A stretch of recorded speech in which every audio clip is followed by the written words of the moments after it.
Hello everyone, welcome to my book review of the book The Long Walk. The Long Walk was written by Stephen King, and I'm pretty sure everyone knows the author. He got a lot of awards, such as Edgar Award for Best Novel, and published 65 novels such as E. And the book is very similar to The Hunger Games because participants that lose are killed. And I think people should read this book because it does a really great job at describing how normal people can go insane in a short period of time and in what steps.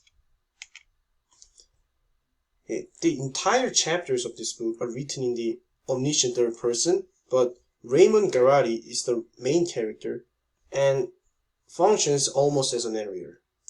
And one funny thing about him is that he doesn't know why he joined the Long Walk. And I will explain later what the Long Walk is. Okay, settings.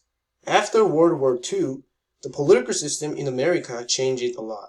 Just like George Orwell's book, 1984, there's a dictator or big brother that is loved by everyone. And the competition, called the Long Walk, is held each year to entertain the citizens. The winner can wish for whatever he wants. And as I said, all participants, except the one final winner, get killed. Two interesting quotes of this book. They walked through the rainy dark like gaunt ghosts, and Garratti didn't like to look at them. They were the walking dead. The reason all of this is so horrible, McBride said, is because it's just trivial, We have sold ourselves and traded our souls for trivialities. And one interesting fact about The Long Walk is that it's the first novel Stephen King wrote when he was still a college freshman at the University of Maine.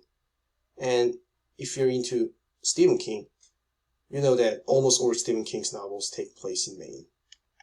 And that was it.